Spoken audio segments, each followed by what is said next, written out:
Sarvamanthan news महाराष्ट्रामध्ये आपलं स्वागत. पाहूयात आजच्या टॉप 10 हेडलाईन्स.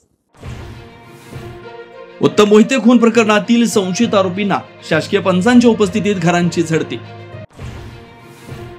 मुंबईत काँग्रेस सोबळावर लढणार. काँग्रेसच्या एकदिवसीय शिबिरामध्ये रमेश चन्नीजरांची घोषणा. कुणासोबतही न लढण्याची काँग्रेसची भूमिका. शरद पवारांकडून पक्षनेत्यांना युती आघाडी करण्यासाठी रान मोकळं. नेत्यांना स्थानिक पातळीवर निर्णय घ्यायला दिली मोकळीक. युती आघाडी करायला अजून तरी कोणती अट नाही. सोशल मीडियावर पुण्यातील पीडित विद्यार्थिनींची नावं टाकल्यामुळे रुपाली चाकणकर पुन्हा अडचणीत. गुन्हा दाखल करण्याची विद्यार्थिनींची पोलिसांकडे मागणी. कोथरूड पोलिसांना कोर्टाचा दणका. दलित मुलीच्या छळ प्रकरणामध्ये 6 पोलिसांसह 8 जणांविरुद्ध गुन्हे दाखल. अहिल्यानगरच्या इसळ गावात 10 वर्षीय मुलावर बिबट्याचा हल्ला. संतप्त ग्रामस्थांचा रास्ता रोको आणि बंद.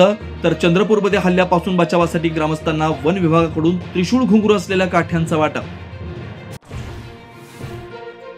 शिक्षिकेच्या शिक्षेमुळे शाळकरी मुलीचा दुर्दैवी मृत्यू. शाळेत उशीर आल्यामुळे 100 उठाबशा काढण्याची विद्यार्थिनीला शिक्षा. वसईतल्या शाळेतला धक्कादायक प्रकार.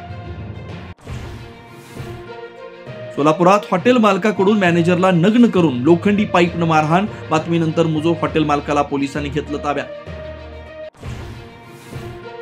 प्रो कबड्डी लीगच्या धर्तीवर महाराष्ट्रात लवकरच प्रो बैलगाडी शर्यत. चंद्रहार पाटलांची माझा गट्ट्यावर घोषणा. बैलगाडी प्रेमींसाठी खुशखबर. कोलकाता कसोटीत दुसरा दिवसी गोलंदाजांचा. भारताला 189 वर रोखल्यावर दक्षिण आफ्रिका दुसऱ्या दिवस अखेर 7-93. यजमानांच्या फिरकेसमोर पाहुण्यांची घसरगुंडी. सार्वमंथन न्यूज महाराष्ट्राला लाईक करा, शेअर करा, सबस्क्राईब करा.